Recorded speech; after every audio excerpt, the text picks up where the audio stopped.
and under quarantine because I came back with E. coli and then 2 staph infections in the leg. Go from 195 to 118 pounds in a span of about 40 days. And there were times when I was in that hospital where I thought to myself, man, I don't know if I can go on like this. And then when they took my leg away, deep inside I felt like I'm not the same person anymore. What will my life be like in the future without a limb? How will I be able to walk? And more importantly, how will I be able to support my family? I am Staff Sergeant Meg Krause. I was on active duty for 5 years. I joined the reserves when I came out of active duty. And now I'm the non-commissioned officer in charge of a battalion aid station for a combat engineering unit in Pennsylvania. I was stop-lost in 2006. I would have gotten out of the service, but I was deployed to Iraq at the time, just outside of Tikrit. I was a medic. We got mortared a lot, and we always say that when everybody else has to turn away and pull security, we have to turn around and face the damage. My psychological health, I didn't think it was an issue when I came home. You know, I'm going to be okay. I'm not going to be one of those people who clams up and doesn't talk about it and can't handle it. And it wasn't until 2.5 years later, when I was in the high stress of graduating from college, you know, writing papers, taking tests, looking for a job, looking for an apartment.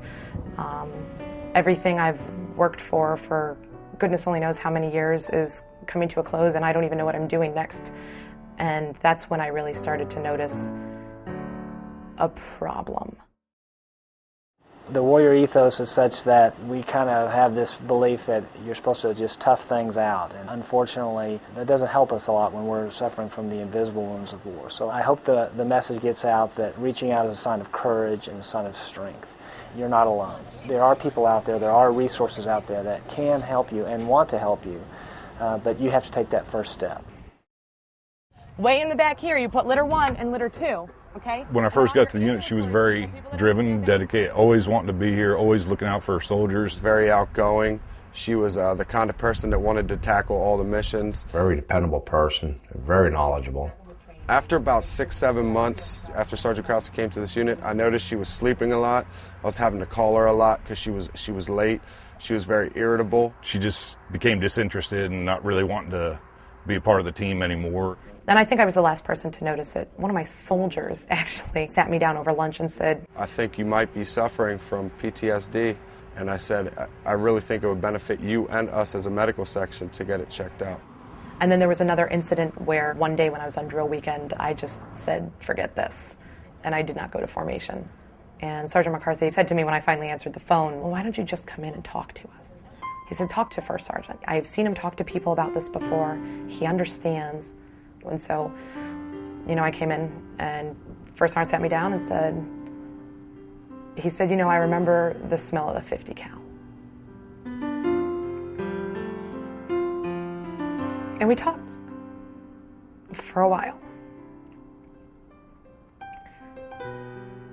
And at the end of it, we were joking and laughing, and it was still First Sergeant. And I was still Staff Sergeant Krause. And I still ran that medical section. And he was okay with that. Knew something was wrong with her, and possibility of PTSD when she did come back from Iraq and joined our unit. Reason being is because I came back from Iraq in 2005, and I had PTSD too, and that's how I know the symptoms of what Sergeant Krause is going through. I have all the respect for her in the world. And that goes for all the rest of my soldiers that are in this unit. I was getting worse and worse and worse because I didn't go get help. The problem just got bigger and bigger and bigger.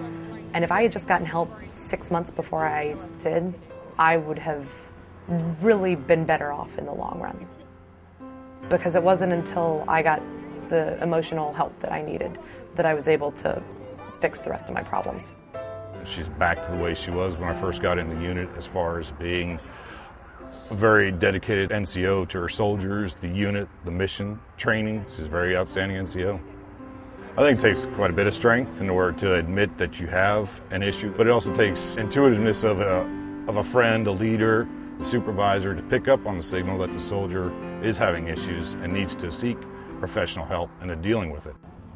Sergeant Hopper came to work every day. We talked about baseball, talked about the squadron, talked about deploying, where we were going, what we were doing. Even the deployment to Iraq never seemed to raise any concerns with him that I saw until the day that we gave him that award, that the light went on in our head that he may be dealing with something we need to help him with. And as Sergeant Major was reading the award, I realized that Sergeant Hopper was reliving what had happened at that time. Shaking, cold sweats, and it was all happening there within 30 seconds of reading the award. He goes, "What's bothering you?" He knew something was up. And I told him, I said, "I'm about to lose it, sir. You know, I started telling him everything that had been going on, and I said, I've got to do something. I've let this go too long to where I can't sleep. All I think about is, these negative thoughts. I've pushed my family away. I said, I've been getting up every morning, coming to work, making y'all think everything's fine, but really I'm just putting a mask on, and you're not seeing what's, going on the inside or what's going on at home." I said, I've got to do something about it. And he was nothing but supportive of it. The CO actually personally picked up the phone and lined up inpatient treatment. It seemed like from that day on, when I would go to get treatment, go to my classes, things like that, things started getting better. After my 3 months was up there, I came back. Returning to full health and clearances and everything else, and I said, bring him back. He's part of us, so let's go. And he came back in and checked in at my door, and I said, all right, get to work, let's go. And it's been great. I know if I didn't have a CO like him and a command like I had, and the kind of family I had, that I might have not made it through this and gotten better. I haven't thought any different of him. As a matter of fact, I actually respect him and trust him more now because of the fact that he had a problem, he had an issue. He brought it to me. Together we figured it out. We fixed it, and he's as good or better Marine now and in the future. I mean, he's a trusted agent for me. Sergeant Hopper's been an inspiration. His actions, how he dealt with this, like a man, like a Marine, inspires us all to do better. Right now, he can do whatever he wants. He's got an unlimited future in the Marine Corps. There's not a commanding officer out there or a leadership staff out there that doesn't want to help. It's sometimes challenging for a young Marine to come to a senior staff member or senior officer in the unit and tell him he's got a problem. We're all Marines, so don't hesitate. Come ask. It all comes back to, it takes real strength to swallow your pride and to say, I need help, and to go actually get the help. I started viewing suicide as a way to just stop. I was just wanting to turn off the 600 TV sets that was going on in my head all the time. I couldn't handle it no more. So I started having suicide ideations to the point where I was actually in the backyard with a pistol, thinking about killing myself. And the only thing that really stopped me was thinking, my God, my kids are going to come home from school and find me this way.